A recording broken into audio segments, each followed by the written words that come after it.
ایک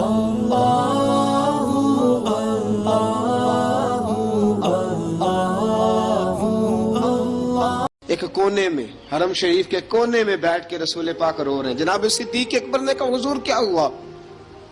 فرمایا ابو بکر سوچ رہا ہوں خدا اگر مجھے پیسے دے تو میں بلال کو خرید لوں، اگر رب پیسے دے تو خرید لوں، سوچ رہا ہوں۔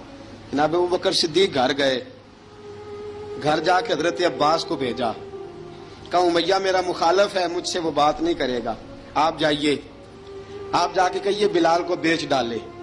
حضرت عباس نے جا کے کہا بلال کو بیچ دو۔ کہنے لگا میری قیمت بہت زیادہ ہے، 50 دینار کا میں نے خریدا ہے اور میں منافع لے کے بیچوں گا۔ حضرت عباس نے آ کے جناب صدیق اکبر کو بتایا تو ابو بکر صدیق فرمانے لگے چل مجھے ساتھ ہی لے جا، دیکھ لیتے۔ پہنچے، جب ابو بکر صدیق کو آتے دیکھا نا تو چڑھ گیا، کہنے لگا ابو بکر اگر تو بلال کو خریدنا چاہے تو وہ جو تیرے پاس رومی غلام ہے وہ مجھے دینا پڑے گا، 2 لونڈیاں اس کے ساتھ دینی پڑیں گی، اور یہ 50 دینار کا ہے، میں تجھ سے 2000 دینار لوں گا، 50 دینار کا ہے 2000 دینار لوں گا۔ حضرت صدیق اکبر رضی اللہ تعالیٰ عنہ نے فرمایا مجھے منظور ہے، مجھے منظور ہے، منظور ہے مجھے۔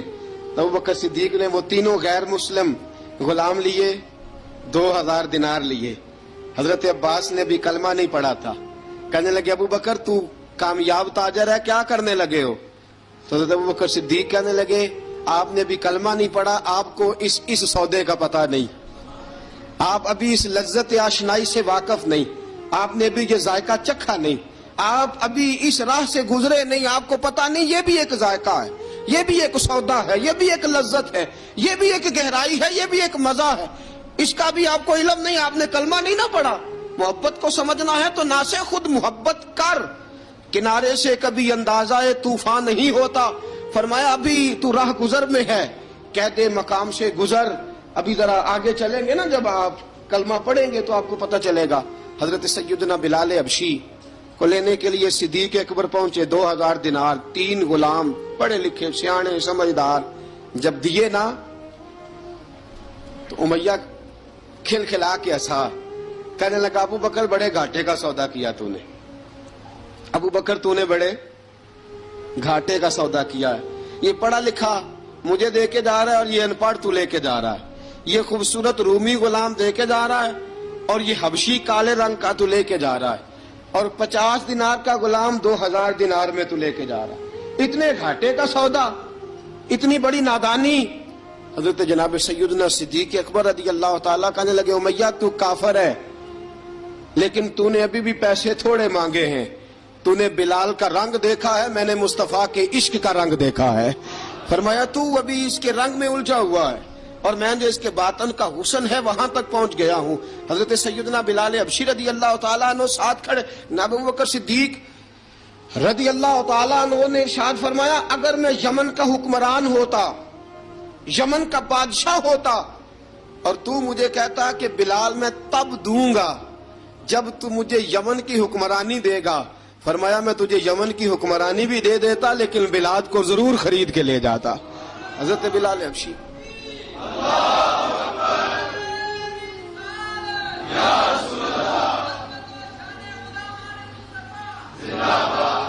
جناب سیدنا بلال حبشی، حضرت سیدنا ابو بکر صدیق فرماتے ہیں جب میں بلال کو لینے گیا تو حال پتہ کیا تھا؟ ادھر دیکھیے گا، فرماتے ہیں کہ ٹانگیں اوپر کر کے نا جس طرح آدمی رکوع میں بیٹھتا ہے اس طرح کر کے نا ٹانگیں، اور سر پھر زمین کو لگا کے اس طرح سجدے میں آپ جاتے ہیں، لیکن بالکل ٹانگوں کے ساتھ سر رکھ کے۔ فرماتے ہیں 4 بھاری چکیاں ریت پہ حضرت بلال تھے، ان کے اوپر چکیاں رکھی ہوئی تھی، اور فرماتے ہیں حضرت بلال تھوڑی تھوڑی حرکت کرتے تھے تو وہ چکیاں جسم کے ساتھ لگتی تھی نا، پارٹ ان کے، فرماتے ہیں زخم بن گئے تھے، خون نکلتا تھا۔ فرماتے ہیں میں نے وہاں سے جا کے حضرت بلال کو نکالا، پیسے دیے لے کے آیا تو جناب بلال کہنے لگے جلدی جلدی چلو حضور کے پاس، ذرا جلدی جلدی چلو در مصطفیٰ پہ جلدی کرو۔ تو جناب سیدنا بلال حبشی رضی اللہ تعالیٰ عنہ کے جواب میں حضرت ابوبکر صدیق کہنے لگے بلال جلدی نہ کر، جب میں آیا تھا تو حضور تیرے لیے آنسو بہا رہے تھے، اگر تجھے اس حالت میں زخمی دیکھیں گے تو میرے مصطفیٰ کو اور زیادہ رونا پڑے گا. تو میرے ساتھ گھر چل, میں تجھے کپڑے پہناتا ہوں, میں تیرے زخموں پہ پٹی کرتا ہوں. حضرت ابوبکر صدیق مزاج شناسائے نبوت تھے نا, فرمایا چل میرے ساتھ, میں ذرا تیری مرم پٹی کر لوں, میں ذرا تیرا منہ دھو ڈال لوں, میں ذرا تجھے کنگھی کر لوں, تو میرے ساتھ چل.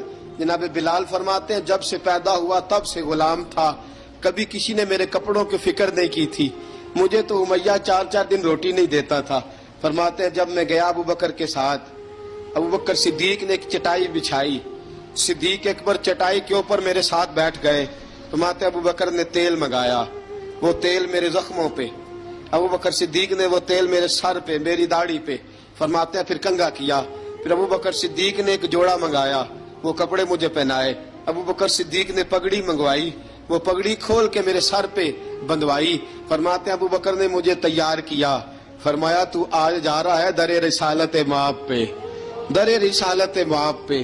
آج تو پہنچ رہا ہے حضور کے دروازے پہ, بن کے جوگن مدینے نو جاواں گی میں, جو بیتی نبی نو سناواں گی میں. حضرت جناب سیدنا, اور وہ کسی شاعر نے تو بڑی شاندار بات کی, اس نے کہا بڑی امید ہے سرکار قدموں میں بلائیں گے, کرم کی جب نظر ہوگی مدینے ہم بھی جائیں گے, اگر جانا مدینے میں ہوا ہم غم کے ماروں کا, مکینے گنبدے خضرا کو حال دل سنائیں گے. حضرت بلال حبشی رضی, ان کے دل میں بڑی امنگ تھی آج جاؤں گا در رسالت مآب پہ. ملا رومی لکھتے ہیں کہ جناب سیدنا صدیق اکبر نے سجایا سوارا, جناب بلال کے آنسو رکتے ہی نہیں. کہا باپ ہوتا ہے جو خدمتیں کرتا ہے, میں نے آنکھ کھولی تو باپ کا سایہ تو میں نے دیکھا ہی نہیں. اور فرمایا ماں تھی تو ماں جب بھی میں کام کر کے آتا تھا تو مجھے دیکھ کے میری اماں بس رو دیا کرتی تھی. 2-3 بہنیں تھیں, اور حضرت بلال فرمانے لگے ان بہنوں کو میں دیکھتا تھا تو وہ میرا حال دیکھ کے روتی تھی, اور جب وہ مجھے دیکھتی تھی تو میں رو دیا کرتا تھا. فرمایا ابوبکر میں نے تو یہ رنگ ڈھنگ دیکھے نہیں جو آج تو مجھے دکھا رہا ہے. جناب سیدنا صدیق اکبر رضی اللہ تعالیٰ عنہ بنا سوار کے نا حضرت بلال کا ہاتھ پکڑ کے سینے پہ رکھا. جناب بلال ہجکی لے کے روئے.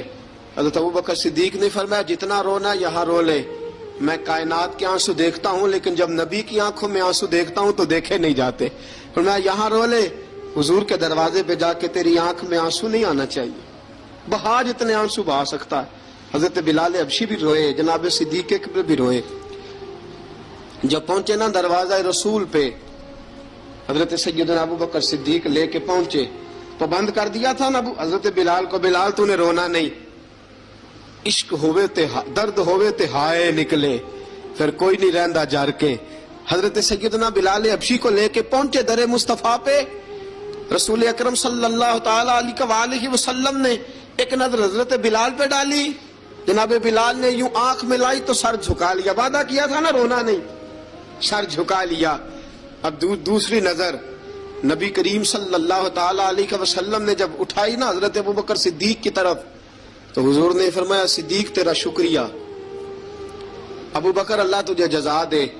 جب رسول پاک کی زبان سے یہ لفظ نکلے تو جناب صدیق اکبر نے ہاتھ اٹھائے, یوں ہاتھ باندھے جب رسول پاک کے سامنے, تو سب سے زیادہ آنسو ابوبکر صدیق کے اپنے نکل گئے. کہا یا رسول اللہ میں غریب بے نوا, تو امیر حرم, تو کجا من کجا. کہا حضور یہ شکریہ کے لفظ, یا رسول اللہ میں کہاں اور آپ کا شکریہ کہاں. نبی پاک صلی اللہ علیہ وسلم نے فرمایا ابوبکر کاش تو تھوڑے سے پیسے میرے بھی ملا لیتا, بلال کو خریدنے میں میرا بھی حصہ ڈال لیتا, میں چاہتا تھا. ابوبکر پھر روئے. کہا یا رسول اللہ میرے پیسے کس کے ہیں, آقا میں بھی آپ کا یہ بھی آپ کے. جناب سیدنا بلال حبشی رضی اللہ تعالیٰ عنہ کی طرف حضور نے دیکھا تو فرمایا بلال آ یار ذرا سینے سے تو لگ جا. اب حضرت بلال دوڑے, جب رسول پاک کے سینے سے لگے تو ایک جملہ میرے محبوب کی زبان سے, فرمایا بلال تو نے بڑی سختیاں برداشت کی ہیں, تجھے میرا اللہ ہی جزا عطا فرمائے گا, تو نے بڑے دکھ دیکھے ہیں. اب سیدنا بلال تڑپے, رسول پاک صلی اللہ تعالی علیہ وسلم بھی روئے. حضور نے اپنے ساتھ بٹھا لیا سیدنا بلال کو. حضور نے گھر پیغام بھیجا, فرمایا ختیجہ گھر میں کچھ ہے تو بھیجو, بلال آیا ہے. اب حضرت خدیجہ الکبریٰ اندر سے کیا آواز دیتی ہیں کہ کہتے ہیں حضور مبارک ہو اللہ نے بلال کو آزادی عطا فرما دی. وفاشار بیوی اندر سے. اب حضرت سیدنا زینب رضی اللہ تعالی عنہا میرے محبوب کی شہزادی چھوٹی سی عمر ہے, ایک برتن کے اندر کھجوریں لے کے آئیں. ایک برتن میں کھجوریں, اب لا کے جب کھجوریں رکھی نا تو سیدنا صدیق اکبر نے ہاتھ بڑھایا کھجوریں اٹھانے کے لیے تاکہ میں دوں. حضور نے فرمایا نہ ابو بکر, بلال پہلے دن آیا ہے, پہلے تو نے جتنی خدمت کرنی تھی تو گھر کر کے آیا, میری باری ہے. حضرت بلال حبشی فرماتے ہیں کائنات میں میں نے اتنا پیار کبھی دیکھا ہی نہیں تھا. 30 سال سے زیادہ میری عمر تھی, مجھے تو کبھی کسی نے پاس بٹھا کے کھانا کھلایا ہی نہیں. فرماتے رسول پاک سخت سخت کھجوریں سائڈ پہ کرتے, اندر سے نرم کھجور نکالتے, اس کھجور سے تھوڑا سا چھلکا جدا کرتے. فرماتے پھر اس کو توڑتے, اس کے اندر سے وہ گھٹلیاں اتار کے حضور ایک سائڈ پہ کرتے. وہ نرم کھجور رسول جب میری طرف بڑھاتے, حضرت بلال فرماتے ہیں بھوک تو بڑی تھی لیکن آج بھوک ساری بھول گئی تھی. آج مجھے یوں لگتا تھا جیسے میں زمین پہ نہیں عرش کی بلندیوں پہ بیٹھا ہوا ہوں. آج لگتا تھا کائنات کی ساری نعمتیں, ساری رحمتیں, سارا کرم, ساری عطا, سارا فضل, ساری عنایتیں میری جھولی میں گر گئی ہیں. فرماتے ہیں رسول پاک صلی اللہ تعالی علیہ وآلہ وسلم نے مجھے بڑے محبت سے بٹھایا, حضور علیہ السلام نے محبت سے کھلایا, دودھ پلایا. فرماتے بڑا پیار کر کے نا تو جناب سیدنا صدیق اکبر نے کہا حضور بلال کی ڈیوٹی کیا ہوگی, حضور بلال کی ڈیوٹی کیا ہوگی. حضرت بلال کہنے لگے حضور میں فارغ رہنے کا تو عادی نہیں, میں تو جفا کش آدمی ہوں, محنت کرنے والا, ڈیوٹی کیا ہوگی. رسول پاک نے فرمایا بلال یہ میرا گھر ہے, آج کے بعد میرا نہیں یہ تیرا گھر ہے. فرمایا میں مصروف ہوتا ہوں تبلیغ کے کاموں میں, گھر کیا لانا ہے وہ تیری ذمہ داری ہے, کہاں سے لانا ہے وہ بھی تیری ذمہ داری ہے, پیسے کہاں سے آئیں گے میں تجھے بتلاؤں گا, کہاں لگانے ہیں تجھے ایک دفعہ بتاؤں گا, پھر تو لایا کرے گا, تو ہی لگایا کرے گا. فرمایا میرا پرسنل سیکٹری بن کے رہے گا, تو خاص مقام تجھے دیا جائے گا. حضرت سیدنا بلال حبشی رضی اللہ تعالیٰ عنہ کو رسول اکرم صلی اللہ تعالیٰ علیہ وسلم نے اس کام پر مقرر فرما دیا. اب دیکھیے حضرت بلال رضی اللہ تعالیٰ عنہ جب در مصطفیٰ صلی اللہ تعالیٰ علیہ وسلم پر پہنچ جاتے ہیں, اور پہنچنے کے بعد کیا مسئلہ ہے جی, کیوں نہیں چل رہا؟ درود پاک پڑھی الصلاۃ والسلام علیک یا کی گل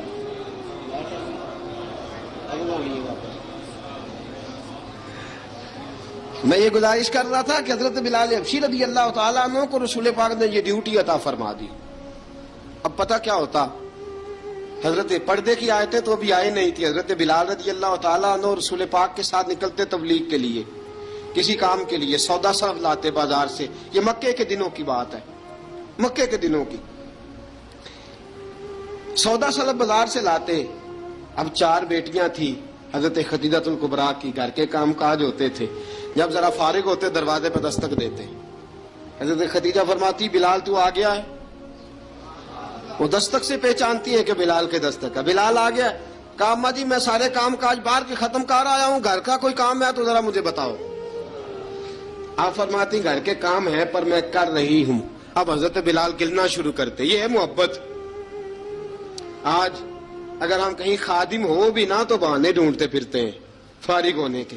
حضرت بلال فرماتے آپ نے چکی پیس لی ہے, گھر میں جھاڑو دے لیا ہے, بچوں کے لیے دودھ آ گیا ہے, بکریوں کا دودھ دھو لیا گیا ہے, ایک ایک کام پوچھتے. اب حضرت خدیجہ الکبریٰ فرماتی یہ بھی ہو گیا, یہ بھی ہو گیا, چکی رہ گئی ہے پیسنے والی. فرماتے ذرا دروازہ کھول دو میں پیس ڈالتا ہوں. حضرت بلال گھر کی چکی پیستے, گھر کے کام کاج کرتے. ایک دن نہ دار ارقم میں رسول پاک تھے تو باہر سے کچھ شورش ہوئی. حضرت بلال حبشی کہنے لگے حضور ایک نیزہ نہیں منگوا دیتے مجھے, ایک نیزہ. ساری دنیا حضرت بلال کو مؤذن رسول سمجھتی ہے اور ہیں بھی, لیکن حضرت بلال سب سے پہلے نیزہ بردار بھی ہیں. سب سے پہلے نبی پاک کی حفاظت کے لیے نیزہ جس شخص نے اٹھایا ہے, تلوار اٹھانے والے اور ہیں, جان قربان, نیزہ سب سے پہلے حضرت بلال. کہا حضور ایک نیزہ نہیں منگوا دیتے. بلال کیا کرنا ہے؟ کہا یا رسول اللہ یہ کافر ہلکی پھلکی شرارت کرتے رہتے ہیں, ذرا میرے ہاتھ میں نیزہ ہوگا نا تو قریب کوئی نہیں آئے گا. یہ کرتے رہتے ہیں نا, ہلکی پھلکی شرارت باز نہیں آتے. نیزہ دے دیں گے نا تو قریب کوئی نہیں آئے گا. اب رسول پاک نے نیزہ دے دیا, منگوا دیا. اب حضرت بلال کے ہاتھ میں نیزہ ہوتا, رسول پاک کے آگے آگے چلتے, آگے آگے آگے آگے. نبی کریم صلی اللہ تعالی علیہ وآلہ وسلم دار ارقم میں جا کے تبلیغ کا کام شروع کرتے, تو حضرت بلال دروازے پہ نیزہ لے کے کھڑے ہو جاتے. حضور نے فرمایا بلال تو ادھر کھڑا ہو گیا. یا رسول اللہ انشاءاللہ جب تک میں کھڑا ہوں اندر کوئی کافر آ نہیں سکتا, اندر کوئی نہیں آئے گا, میں محافظ بن کے کھڑا ہوں. حضرت بلال حبشی رضی اللہ تعالیٰ عنہ نے ہمیشہ, اور یہ نیزہ ہمیشہ پاس رکھا, بدر میں بھی, احد میں بھی, تبوک میں بھی, یرموک میں بھی, خندق میں بھی. جب نبی پاک نماز پڑھانے کے لیے کھڑے ہوتے تو حضرت بلال نیزہ نبی پاک کے آگے گاڑ دیتے. یہ سترہ بن گیا, اب کوئی آگے سے گزرے گا تو اسے تکلیف نہیں ہوگی, گناہ نہیں ہوگا.